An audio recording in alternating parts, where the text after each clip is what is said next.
Hi, my name's Phil. I like talking about politics, and in this video I'd like to discuss the way the right-wing media is trying to dial down their usual hateful rhetoric on issues of asylum and multiculturalism for now, but still pushing the same lies in order to achieve the same ends.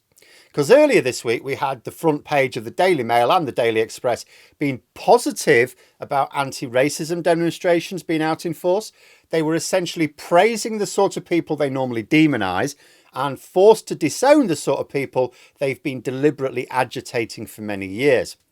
Then, a couple of days ago, The Telegraph published an article in which it calls for Keir Starmer to, once the emergency is dealt with, deal with the underlying causes of the unrest.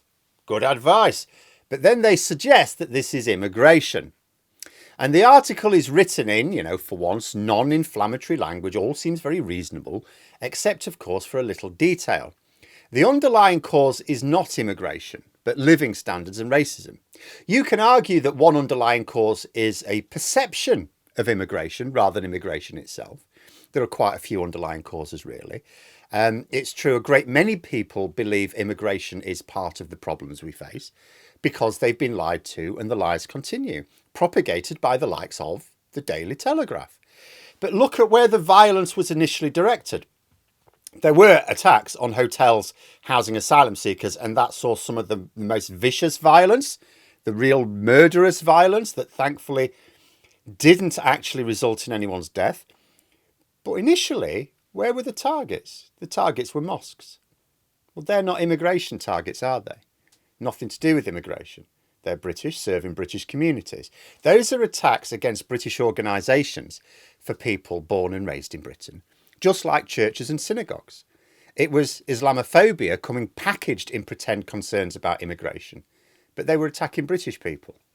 And they cannot even claim it's immigration linked because major sources of immigration are from countries with a way higher Christian than Muslim population.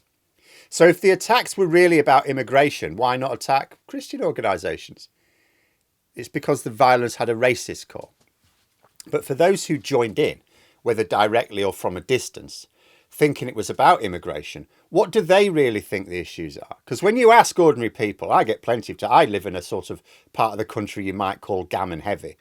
So you get to talk to these people and people who aren't racist. There's not a lot you can do with people who are racist, right? But people who aren't racist, they're disgusted by the behaviour of the rioters, so they're also law-abiding. But they have concerns, they say, about immigration. So you ask them for detail. So what is the problem that you think immigration causes? And it always comes down to living standards. And the mad thing is, if immigration were to be cut back, the problems they have would actually get worse. For example, some complain about, well, you can't get an appointment at the GP. But when Labour were last in power and being accused of being obsessed with more immigration, you could get an appointment really quickly. What stopped that was not a sudden increase in immigration. We didn't have a sudden increase in immigration. What stopped is we had a sudden Tory government. It's easy to explain. We have a large migrant workforce in the NHS, including general practitioners, and people recognise this. Recent polling showed people realise that actually the NHS completely depends upon immigrant workforce. And if you stop that, there won't be enough doctors. It keeps being pointed out there are way more immigrants working in the NHS than in the queue for treatment because most immigrants that come over, they're young, fit and healthy. They're coming for work and hardly need any NHS treatment. The NHS queue is mostly full of young children and older people. Also, the NHS receives a substantial part of its funding from immigrant taxes. Migrant workers pay higher taxes in the UK, way higher actually, when earning the same money compared to UK citizens. Pay an extra tax. It's often called the NHS surcharge. In 2020, when MPs were suggesting to Boris Johnson that we should waive this tax for NHS workers, given what they were doing in the face of COVID, he said, oh no, we can't do that. He was making the point NHS funding would collapse without it. We had Mr. Brexit himself saying the NHS was dependent upon immigration for funding as well as staffing. So cut immigration for the sake of it and you kiss goodbye to ever being able to get reliable medical attention again, which suits the Tories, of course, because they just want you to go private. And for those who say, well, we should just train more of our own doctors and nurses. Yes, absolutely, we should. The Tories cut that back as well. They cut back on training places in terms of per capita. But That might reduce the overall levels of immigration need in the NHS, doesn't eliminate it. And there aren't physically enough British people to do all these jobs anyway. So if you did that and you reduce the levels of immigration need in the NHS, okay, by training a larger domestic workforce, you have to understand that actually what you're going to do is you're then going to create more job shortages in other parts of our economy, which will need immigration instead. So you're just going to shift where the immigration goes. But if you start training more doctors and nurses in the UK now, okay, Labour have said they want to do that anyway. No one's going to oppose that. It'll be years before they're qualified and decades before they're experienced enough to be top practitioners.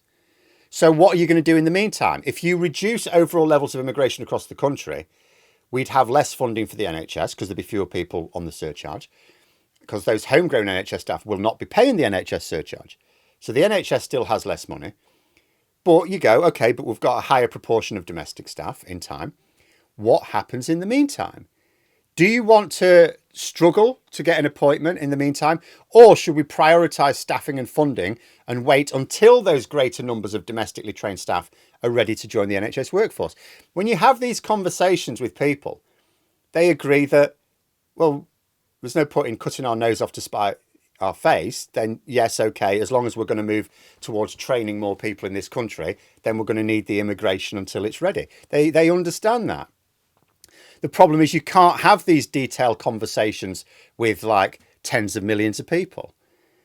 They don't think we should stop recruiting NHS staff from abroad and leave the NHS shortage in place, because that's a mad thing to think when you put it to people. And then there's like housing.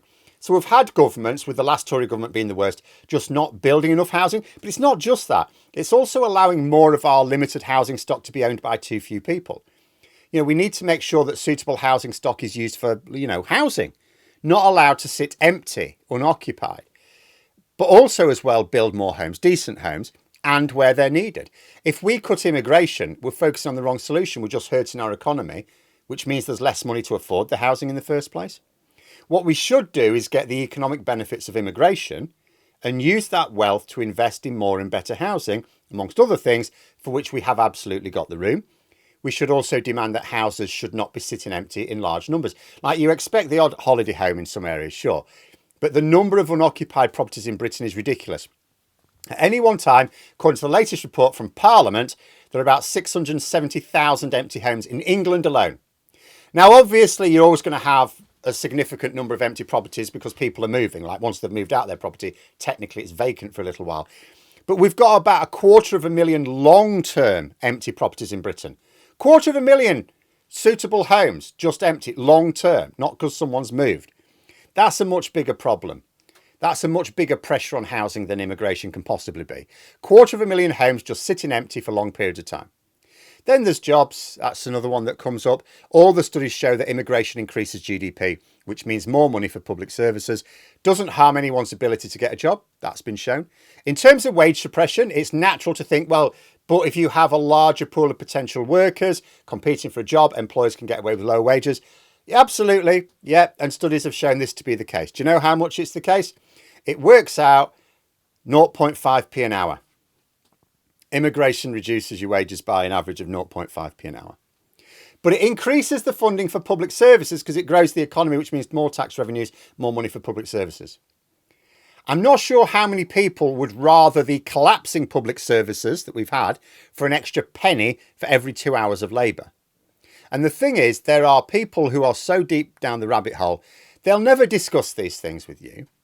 But most people are actually up for a discussion. And when you put it to them that what they're really concerned with is standard of living, and that standard of living was much higher under the previous government, that it's actually down to the government, that is the underlying issue, really, first and foremost. The standard of living went on up under the last Labour government. Immigration went up under the last Labour government. It will go up again under the current one, but it went down under the Conservative government. And another underlying problem we have is that the media is simply lying to the public about immigration. They're owned by a small number of billionaires who are the real immigration problem.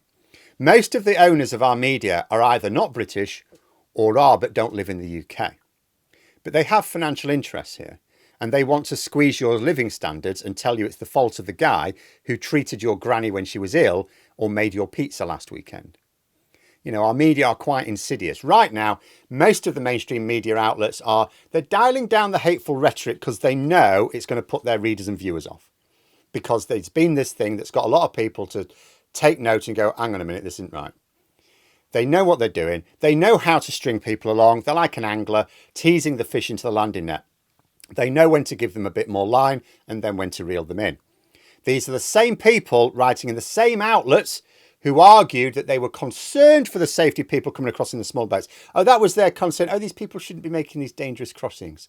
And so the obvious solution from their point of view was, well, we should get the Royal Navy to ram their boats because we're so concerned for their safety. And the hate will start up again in time. But the lies have not stopped. Even after these riots, they have not stopped for a second. And I doubt they ever will. Which is why, as always, it's left to the rest of us.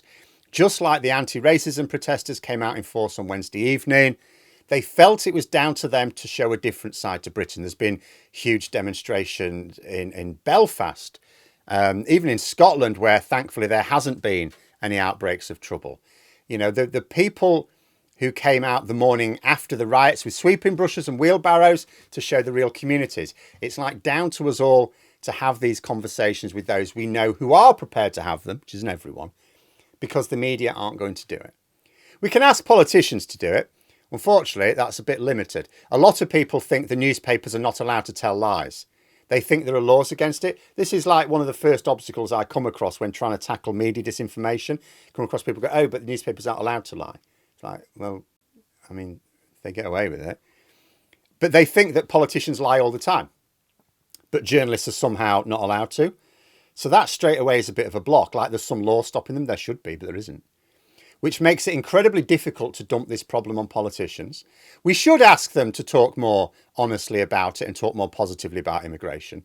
But at the end of the day, for a lot of these people, they'll just think the politician's lying and the journalist isn't. So the best we can hope for from the government realistically is take away some of the real underlying problems. Make the asylum system work properly so that it's basically invisible, because it largely is. The number of people involved, it's tiny. Make sure health and social care is properly resourced. Make sure school class sizes are managed again. Make sure people have access to decent housing. Make sure workers get better pay. All of these things are in Labour's plans anyway. They need to make sure they happen. But we do also have to counter the lies because they still have the power to mislead people into voting against their own interests. And once a lie has taken hold in someone, it's really hard to then shift it. You know, because at some point in the future, if we don't get electoral reform, the Tories will be back. They'll be back to making everything worse and they'll be back to blaming immigrants for it. But there we are. Those are my thoughts. If you enjoyed the video, please subscribe for further content and click the like button. You can also sign up for memberships if you'd like to support the channel further. Thanks for watching, and until next time, I'll see you later.